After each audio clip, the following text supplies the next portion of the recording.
Bismillahirrahmanirrahim. Qala al-imam al-hafidhun nakid mu'arrikhul Islam Syamsuddin Abu Abdullah Muhammad bin Ahmad bin Utsman al-Zahabi rahimahullahu ta'ala wa qaddasallahu sirrah wa adaman nafa'a bi ulumi wa barakatihi wa nafahatihi wa madatihi wa karamatihi fid darini amin. Wa jaa rajulun ila Ahmad. Telah datang seorang laki-laki kepada Imam Ahmad bin Hanbal rahimallahu ta'ala wa ma'ahu sabiyun hasan. Bersama laki-laki itu ada anak yang tampan, bayi laki-laki yang tampan. Faqala, maka berkata Imam Ahmad, ma hadza min, siapa ini bagimu?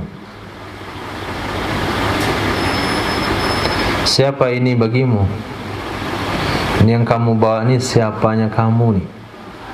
Qala, berkata ia laki-laki, ibnu ukhti, putra saudariku. Kau kapan kamna kanambo? Qala, berkata Imam Ahmad, la taji'u bihi ilaina maratan ukhra. Janganlah engkau bawa dengannya. Taji'u bihi, engkau datang dengannya. Itu mana aslinya. Engkau datang dengannya, maknanya jangan engkau bawa ilaina kepada kami maratan ukhra, kali-kali berikutnya. Cukup sekali aja kamu bawa ni, yang besok jangan bawa-bawa lagi. Wala tamshi ma'ahu fi tariqin, dan janganlah engkau berjalan bersamanya pada jalanan, li'alla yazunna bika man la ya'rifuka, supaya tidak mengira, supaya tidak menyangka denganmu oleh orang yang tidak mengenalmu dan orang yang tidak mengenalnya su'a, akan kejelekan. Supaya tidak ada anggapan-anggapan minus, anggapan-anggapan rendah terhadapmu dari orang yang tidak kenal kamu dan orang tidak kenal dia. Jangan dibawa kemana-mana, jangan dibawa di tempat-tempat, dibawa berjalan dan sebagainya. Tapi kalau kenal enggak masalah, enggak kenal jangan. Ini menjaga prasangka orang lain. Waruya anna wafda Abdul Qais, pernah diriwayatkan sesungguhnya delegasi suku atau marga Abdul Qais, lamma qadimu, tatkala mereka datang menemui Nabi sallallahu alaihi wasallam, wa kana fihim, dan di antara mereka ada amrad yang tampan. Ada amrad yang tampan. Fa'ajlasahu an-nabiyyu sallallahu alaihi wasallam khalfa zahri, maka mendudukkan akannya delegasi yang masih amrad oleh Nabi sallallahu alaihi wasallam di belakang beliau, di belakang punggungnya. Kan delegasi itu biasa disambut di depan, diberikan arahan. Tapi karena satu ni amrad, suruh belakang. Kamu ke belakang. Qala, berkata ya Nabi sallallahu alaihi wasallam, innama kanat fitnatu Daud alaihi salam minan nazar. Hanya saja adalah fitnah yang menimpa Nabi Daud alaihi salam itu bersumber dari pandangan. Ini mengarah kepada keinginan Nabi Daud untuk menikahi istri panglima perangnya. Padahal Nabi Daud waktu itu sudah memiliki 99 istri dan selir. Pengen nambah satu lagi dari istri panglima perang. Maka sering diikutkan perang untuk panglima. Harapannya syahid. Datanglah malaikat kepada Nabi Daud, 2 orang malaikat yang menjelma menjadi manusia. Dia bertengkar.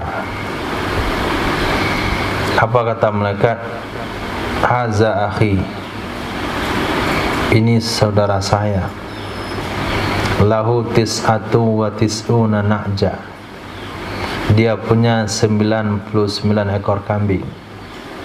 Wali na'jatu wahida, saya punya 1 ekor. Yang 1 ekor itu dia minta pula sama saya. Kamu gak usah ngurus kambing, tinggal 1, kasih saya aja 1 itu. Harusnya kamu punya kambing 1, nanggung melihara kambing, ambil kambing saya 9. Biar saya 90, kamu 10.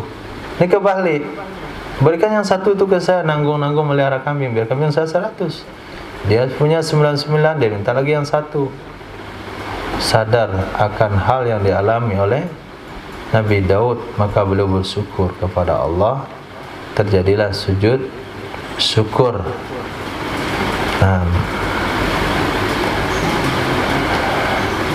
Nah di sini apa di sini? Nabi katakan itu asbab Nabi Daud terperangkap dengan keinginan seperti itu karena sering memandang kepada istri panglima perangnya. Jangan berpandangan sinis kepada Nabi Daud, karena dalam syariat beliau tidak haram memandang kepada wanita. Itu Nabi apaan itu? Enggak istri orang, syariatnya beda mas. Syariat Nabi Sulaiman boleh buat berhala dan patung. Nabi Sulaiman memerintahkan jin memahat berhala dan patung-patung. Nabi apaan melihara patung? Syariatnya beda, jangan kamu pandang dengan syariat Islam. Jangan mengomentari Nabi dengan syariat kita hari ini. Setiap Nabi dengan syariat yang berbeda, akidah sama, tapi syariatnya beda. Nah, ini juga syariat yang berbeda.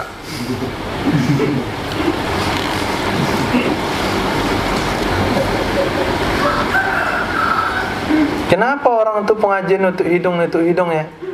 Kadang-kadang cium parfum. Syariat apa itu? Syariat kami berbeda. Ada hembusan angin tak sedap. Nah, itulah maka nutup hidung.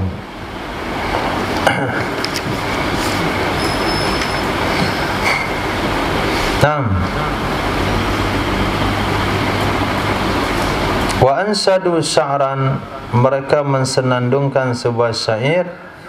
Kullul hawadithi mabdaha minan nazar wa ma'zamun nari min mustasgharis syarar. Setiap kejadian, kullul hawadith, setiap kejadian, pencurian, pemerkosaan, perampokan, itu awalnya dari melihat. Karena sering dilihat, akhirnya diambil. Nah, karena sering lihat, akhirnya diperkosa. Jadi awal semuanya itu karena sering dilihat. Orang kenapa pengen nyuri barang kita? Karena sering dilihat. Nampak dia, ada kucing bagus. Lihat lagi, bagus nih kan. Lihat lagi, nggak dikunci. Tunggu, hilang. Anak dulu bagus, anak sekarang juga bagus. Kayak induknya yang bagus. Buat induknya. Saya bilang alhamdulillah dibawain induk kucingnya. Tapi pening sebetulnya. Pening mana kalau nggak dikawinkan? menyiksa. Kalau dikawinkan tersiksa.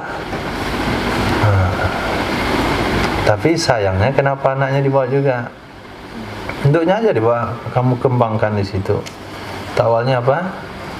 Nazar. Dan ma'zamun nar, besarnya sebuah api itu karena menganggap kecil kejahatan. Nah, besarnya sebuah api itu karena menganggap kecil sebuah kejahatan. Kebakaran itu terjadi karena menganggap remeh api. Api rokok, apalah salah api rokok? Santai aja, buang abu rokok, tek, sembarang buang. Akhirnya abu itu ada sedikit apinya, jatuh ke tempat serbuk kayu yang penuh dengan minyak. Oh, terjadi kebakaran. Enggak kecil. Api kompor biasalah, api lilin biasalah. Hanya api lilin, hanya lampu minyak. Dengan yang kecil itu terjadilah api besar. Wal mar'u madama dha'inin yuqallibuha fi a'yunil ghairi mawqufun 'alal khatar. Manusia selama dia punya mata,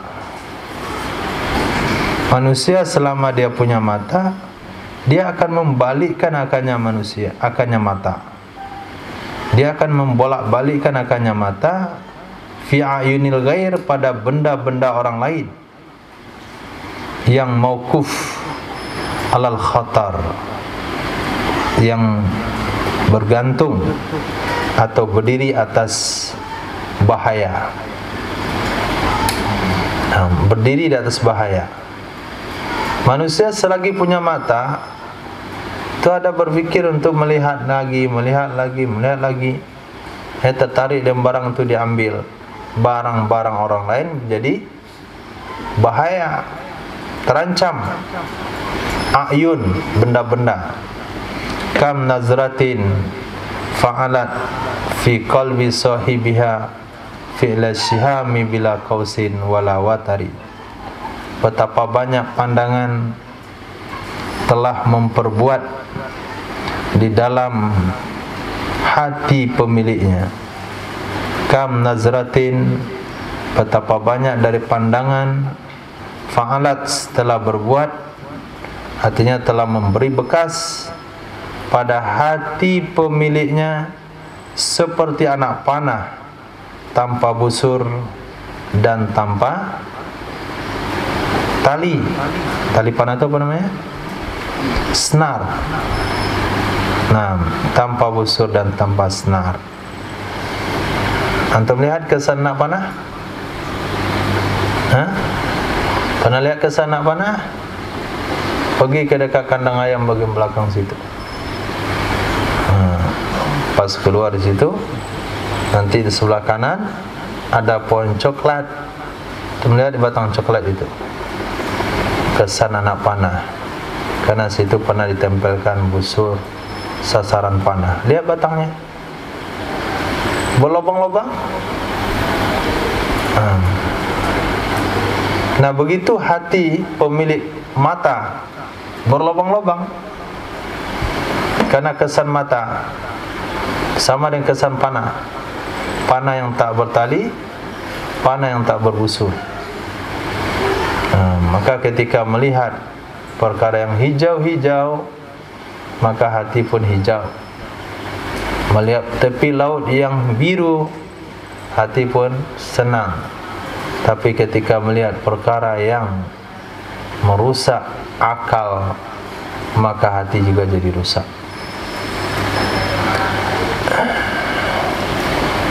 Yasurru nazirahu ma darra khatiruhu, la marhaban bisururin adin bidarar. Membuat senang akan orang yang memandangkannya oleh sesuatu yang memudaratkan akan hatinya. Yasurru nadhirahu, membuat senang akan orang yang memandangnya oleh sesuatu yang membahayakan hatinya. Jadi sesuatu yang kita pandang walaupun menyejukkan mata karena sesuai dengan nafsu dan syahwat, tapi dalam waktu yang sama itu merusak hati. Hati jadi gelisah. Lama-lama hati jadi keras. Lama-lama hati malas solat. Lama-lama hati enggak mau baca Quran. Lama-lama hati bisa-bisa innalillah dia tinggalkan agama, ingin bebas untuk memuaskan seluruh pandangan matanya. Katakan la marhaban bisururin ada bidarar. Tidak ada ucapan selamat datang dengan kesenangan yang kembali membawa doror. Tidak ada ucapan selamat datang dengan kesenangan yang kembali membawa doror. Tapi ucapkanlah selamat datang dengan doror yang berujung kesenangan. Walaupun doror awal ya, capek duduk mengaji sampai asam urat, nggak ada masalah. Yang penting berbuah kesenangan daripada awalnya senang tapi membawa doror. Betapa nggak senang. Masa nggak senang? Hidup nggak ada yang ngatur. Apa nyanyinya itu? Hidup nggak ada yang ngurus, nggak ada yang ngatur. Mau makan, mau minum, mau bangun, mau tidur, pergi, melompat, ukir badan, mau merokok, nyabu, anjay itu. Nah, usia 40 tahun, opname, sakit, mati, su'ul khotimah. Nggak ada nilainya. Nah, nggak ada nilainya. Kesenangan yang berujung dengan doror. Orang Minang juga bilang begitu. Berakit-rakit ke hulu. Wa kana yuqalu an-nazaru bariduz zina. Pandangan itu adalah posmennya zina, pak posnya zina. Jadi pandangan itu pak pos zina. Kalau nggak ada pak pos nggak nyambung. Dengan ada pandangan baru nyambung. Berarti dengan memandang berarti dia telah masukkan surat, telah mengirimkan utusan bahasanya dia akan berzina dengan orang yang dia pandang. Dalam sebuah hadis, an-nazaru sahmun masmum. Pandangan itu adalah anak panah beracun. Min sihami iblis, dari anak-anak panahnya iblis. Anak iblis itu punya anak panah banyak macamnya untuk memanah orang-orang Islam supaya jatuh dari jalan kebenaran, terjerumus kepada lembah neraka dan kemurkaan Allah. Maka salah satu anak panah beracunnya adalah, maka salah satu anak panah iblis itu adalah pandangan. Itu bukan sekadar anak panah, itu anak panah beracun. Anak panah beracun, mengerti maksudnya? Bisa saja kena panah dia sakit sebentar. Bisa saja kena panah dia bisa berjalan. Bisa saja dengan kena anak panah dia sampai di rumah. Tapi setelah 2, 3 hari, 4, 7 hari dia akan mati. Seperti itulah kesan pandangan. Walaupun hari ini dia pandang maksiat, lepas maksiat masih bisa solat. Walaupun hari ini dia pandang maksiat, selepas maksiat masih bisa mengaji. Tapi lihat setelah seminggu, lihat setelah sebulan, lihat di akhir hayatnya, innalillahi wa inna ilaihi rajiun. Nah, kesan racunnya akan terasa. Jadi anak panah beracun itu racunnya nggak meresap langsung, kecuali dibilang anak panah bius. Nah, pas panah langsung tergeletak. Nah, ini beracun. Beracun itu bisa saja reaksi racunnya ada di belakang hari. Seperti Nabi SAW sabdakan, aku sakit karena kesan racun yang ada di Khaybar. Khaybar lama udah, berapa tahun baru ada kesan racunnya. Nabi di sini bilang anak panah beracun, bukan anak panah yang kuat yang besar. Nak kuat ke panah yang besar ditancapkan langsung ada kesannya. Bukan seperti itu pandangan mata, tapi seperti anak panah beracun, kesannya di ujung hari. Nah, faslun fi uqubati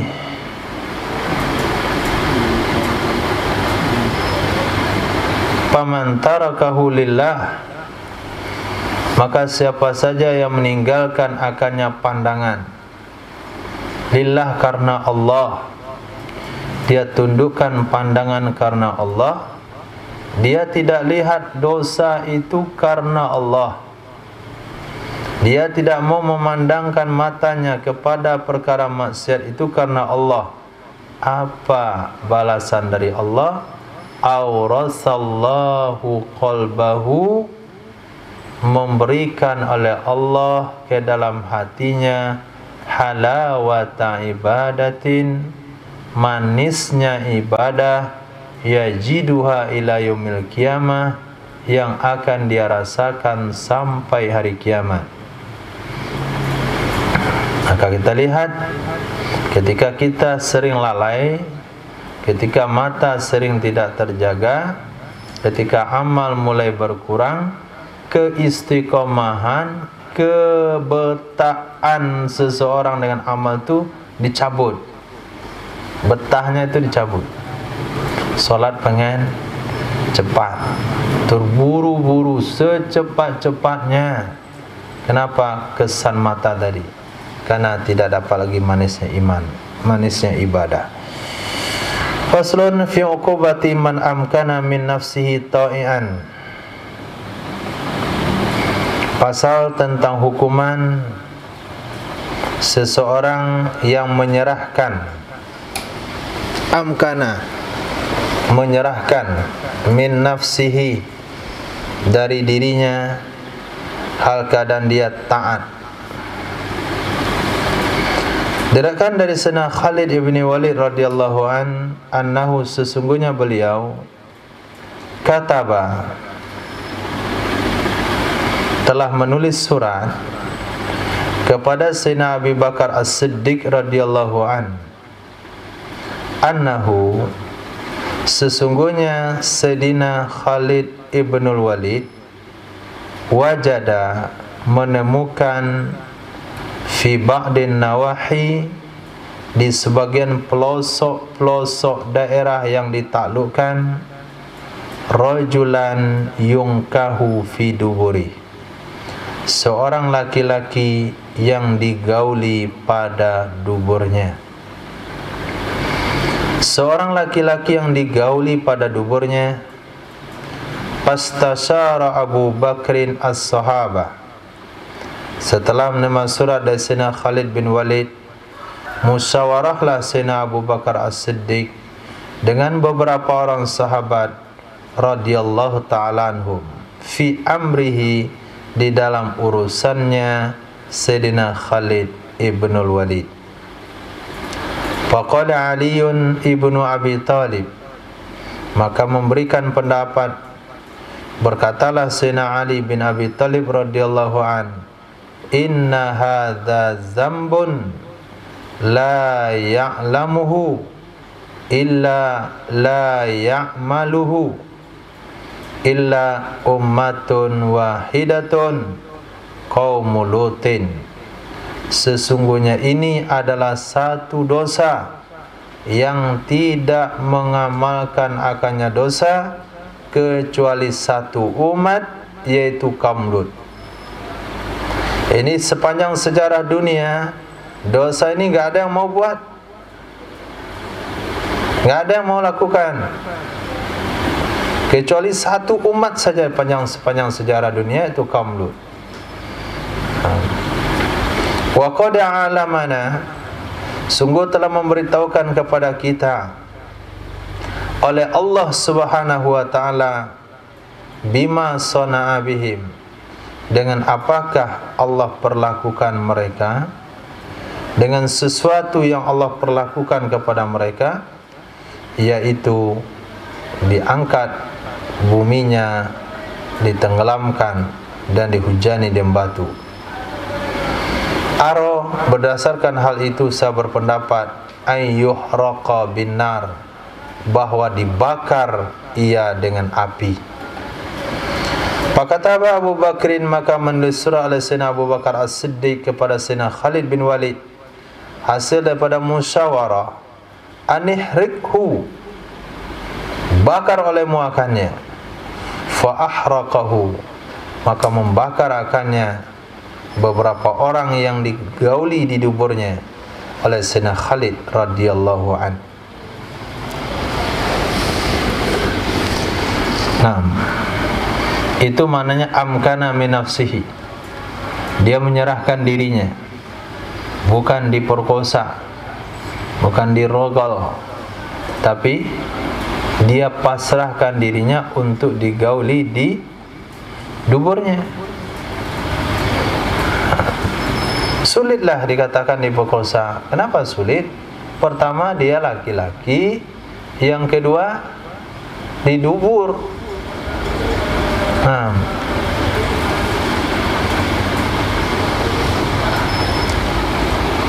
Tapi tidak menutup kemungkinan juga kalau hal itu bisa terjadi secara dipaksa.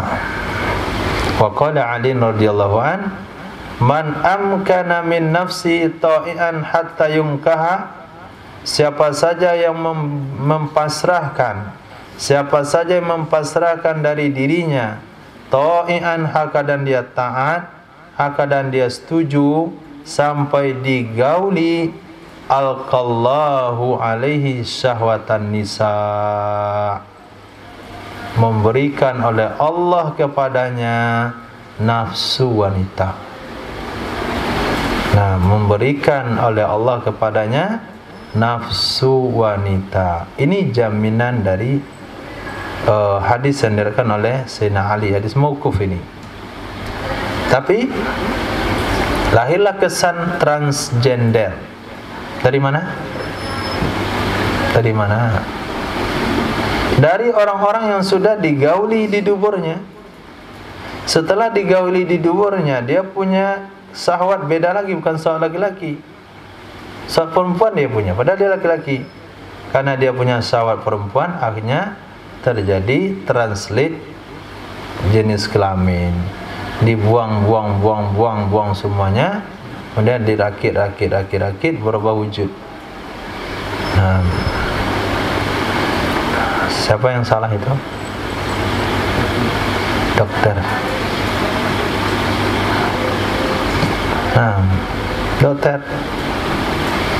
kalau sekiranya antum jadi dokter lalu datang mau transgender, ambil sabit, pangkas, suruh pulang dia, selesai operasi. Nah, mati dia. Nah, itulah selesai. Ini dokter juga mau dirakit dia, dipikirkan dia bagaimana bagus, mirip, jadi juga. Nah, lama-lama besok minta rahim lagi. Nah, buat rahim buatan, macam-macam. Kenapa hal itu muncul? Syahwatan nisa. Wa ja'alahu syaitanan rajiman fi qabrihi ila yaumil qiyamah. Allah akan jadikan dia setan yang dikutuk. Bukan manusia lagi panggilannya, setan yang dikutuk dalam kuburnya sampai hari kiamat. Rajiman artinya dirajam, yang dikutuk. Dirajam tu dilempar dengan batu. Waktu mati dia, mati si mal'un tadi, itu dalam kuburnya dilempar dengan batu sampai kiamat. Al-jama'at ummah, telah sepakat umat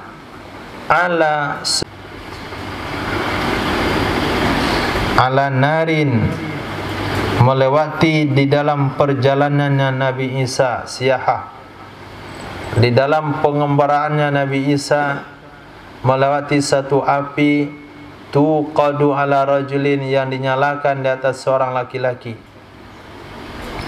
Fa akhadha Isa alaihissalam ma'an liyutfi'an, maka mengambil oleh Nabi Isa alaihissalam akan air supaya dia padamkan untuknya api. Fanqalabatin naru sabiyan, maka berubahlah api itu jadi anak-anak. Wanqalabar rajulu naran, dan berubahlah laki-laki itu jadi api. Tadi laki-laki dengan api, sekarang bayi dengan api. Tadi laki-laki dengan sobi yang berwujud api, hari ini si sobi dengan laki-laki yang berbentuk api. Fata'ajjaba Isa alaihissalam min dhalik, heranlah Nabi Isa alaihissalam dari hal ini. Kok berubah begitu? Ketika disiram api-api jadi bayi, orang tadi justru jadi api. Berkatalah Nabi Isa, ya Rabb, raddahuma ila halihima fid dunya lias'alahuma an khabarihima. Wahai Allah, kembalikan kedua-duanya kepada keadaan kedua-duanya di dunia. Saya pengen bertanya kepada kedua-duanya tentang cerita kedua-duanya. Akhirnya dihidupkan akan kedua orang itu oleh Allah Subhanahu wa taala. Faida, ternyata huma, dua orang itu adalah rajulun wasabiyun, laki-laki dan anak-anak. Faqala lahuma Isa alaihissalam, maka berkata kepada dua orang itu oleh Nabi Isa alaihissalam, ma khabarakuma, ama khabarukuma, apa cerita kalian berdua? Qala rajul, ya ruhallah, ini sesungguhnya aku, kuntu adalah aku, fid dunya, di dunia dulu, mubtala bihubbi hadzal sabi, aku dapat cobaan dari Allah mencintai ini anak. Fahamalatni asyahwa, maka mendorong akan aku oleh syahwat, an fa'altu bihil fahisha, bahwa aku perlakukan, aku perbuat dengannya akan perbuatan keji. Falamma an mutu wa matas sabi, maka tak kala bahwa aku mati dan mati pula oleh sobi itu, suyira naran yahrukuni maratan, dirubah ia sobi menjadi api, dirubah wujud ia sobi menjadi api yang membakar aku kadang-kadang. Wa usayyaru naran, dan dirubah aku jadi api, ahrikuhu maratan, aku yang membakarnya kadang-kadang. Fa hadza azabuna ila yaumil qiyamah, inilah azab kami sampai hari kiamat. Na'udzubillah min adabillah, wa nas'alul afwa wal afiyah wat taufiqa lima yuhibbu wa yarda. Amin ya rabbal alamin. Cukup insyaallah.